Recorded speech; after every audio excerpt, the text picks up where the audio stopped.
Yeah, this is one of my favorite things that we do. We'll only bust it out like 2 or 3 times a season, but when we do, it's always a good time. We put out the bat signal yesterday for you, the listeners, to send in your mock trades for this deadline season, and we got a handful to go through. So, Pat, let's not waste any time. Flash up our first Who Says No, and it's a little one-stop shopping for the Winnipeg Jets. They get Bjorkstrand and Alexiak. Both come with one more year on their deals. They send Seattle a first in 2025, Logan Stanley, and a fourth that could become a second. I like the thought to even think out, what the conditional pick can do here. This is good research. I feel like it's not enough. I think it's enough. Victor, the field goal's up. It's good. You've kicked it through the upright, sir. I think this is within the circle, the realm of possibility. My only question here is the Winnipeg Jets, they need a center. Is Bjorkstrand the guy? I don't think so.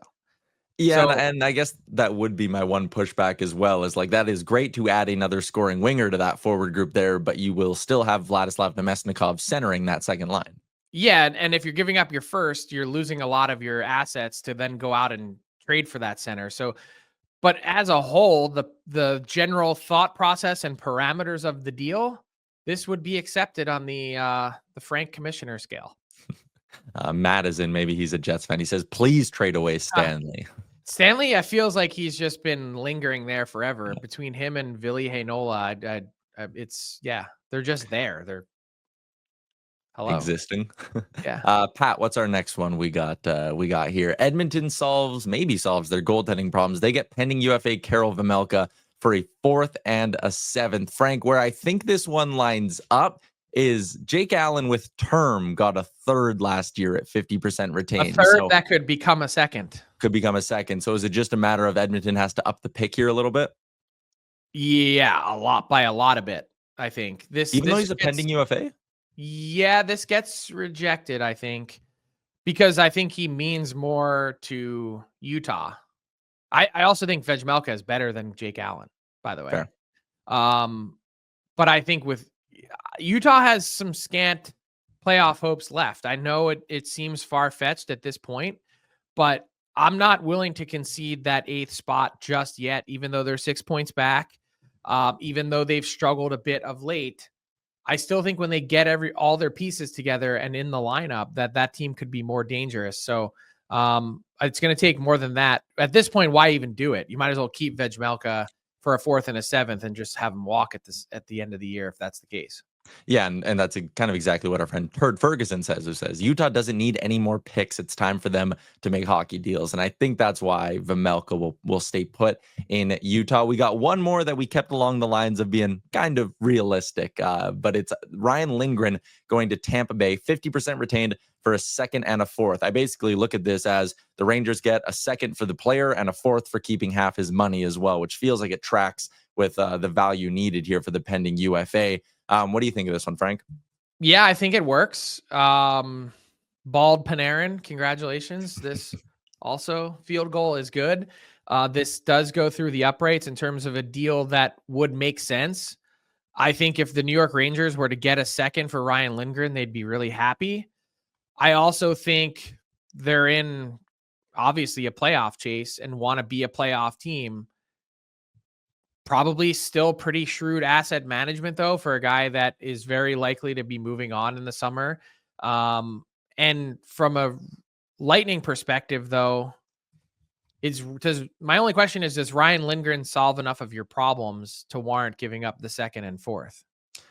I think where he fits nicely is when you look at that blue line right now, it's Hedman, McDonough, then it's Lilberg on the third pairing. And I know JJ Moser's out right now. He'd spend some time on the right side. If you get Lindgren, he's going in a third pairing role. Are you maybe happy with him slotting behind Hedman and McDonough? And do you go, okay, in that role, we're going to get the best out of him?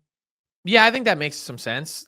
I think he's a quality playoff player. I know that he's got his shortcomings in his game. Ranger fans are so tired of the turnovers and other stuff that comes with his game.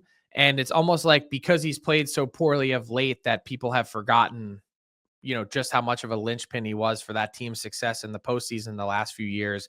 That guy's a warrior. He's willing to do anything that it takes to win. I could see a lot of other teams being interested than just the Lightning. Yeah.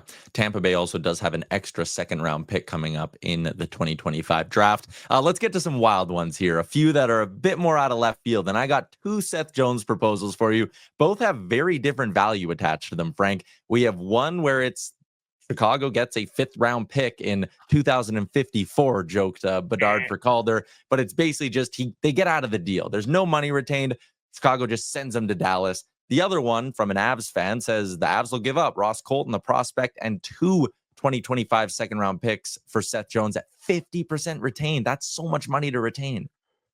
I can't see them retaining that much over that period of time. It's 5 years remaining after this deal.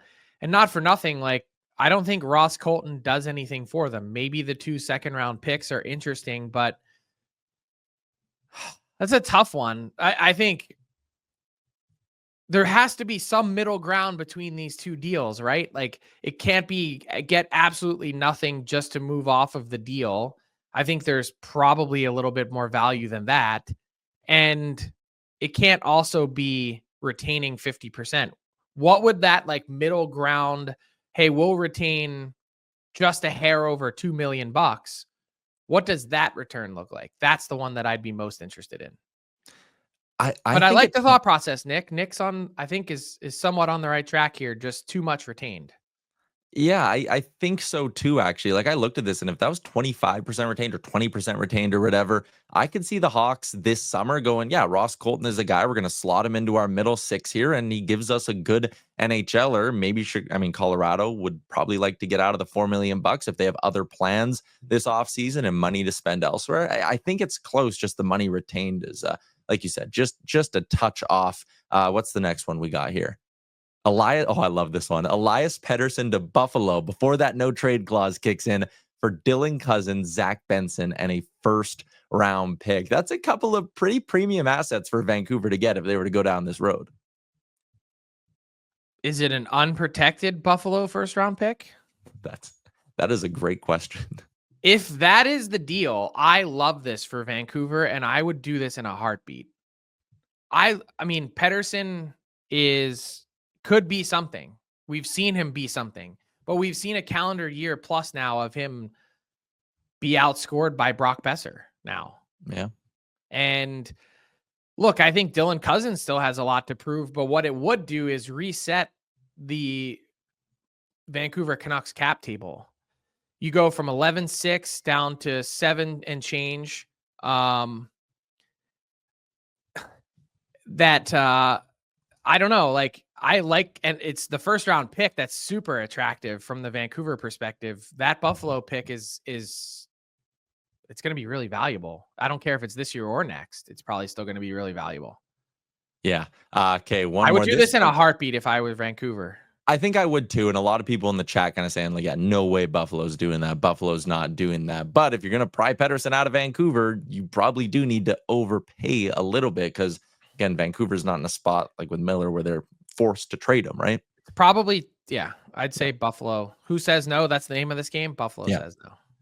What's the next one we got here? Jared McCann going from Seattle to New Jersey. McCann comes with some term on there. He's a guy who scored 40 goals before. He's probably the most forgotten about 40 goal scorer in the NHL. The Kraken get Dawson Mercer, a 2nd and a 4th. The contract details on McCann, by the way, 2 more years at $5 million. New Jersey would get some scoring punch, which they need. Does Seattle part with McCann for this?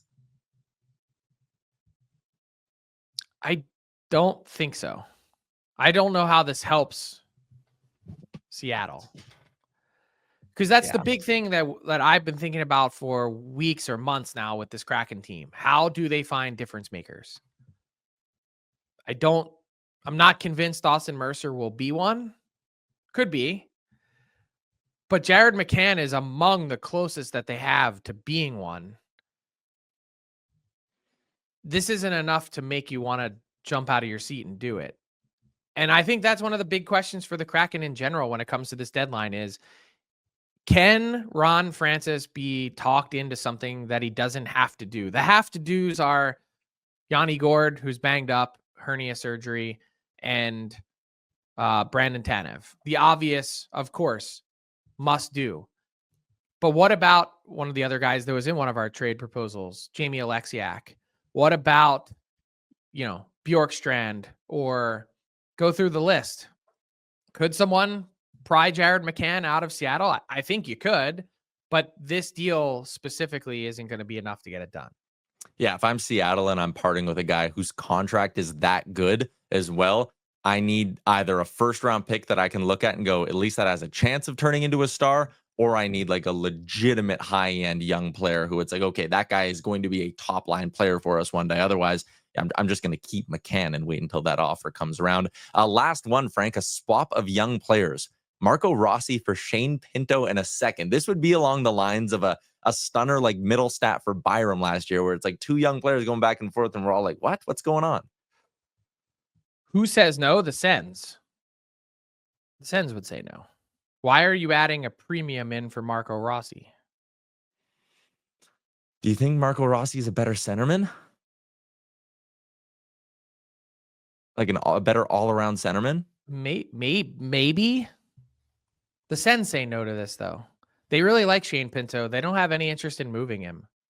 I think the Wild are concerned about what does Marco Rossi's, we got to pay Marco Rossi next. That's the big thing.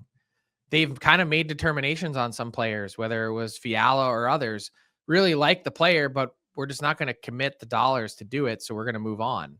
Not saying Marco Rossi will be traded. I just think it's a possibility. And he was very close to being on my trade targets board, but I don't think the Sens want to move Shane Pinto, and I don't think that they'd have to pay a premium on doing it to get Rossi. Fair, yeah. And when you consider the contracts too, the fact that Pinto has one more year at 3.75, then he's an RFA, that does make him, I think, more valuable. So you're right there, not needing. What's up, hockey fans? If you enjoyed that video, then you need to be hitting the subscribe button right here at Daily Faceoff. Exclusive interviews and analysis from our hockey insider Frank Seravalli, fantasy updates from Brock Sagan, and a daily live show at noon Eastern, Monday through Friday. You don't want to miss any of the fantastic content, so hit that subscribe button.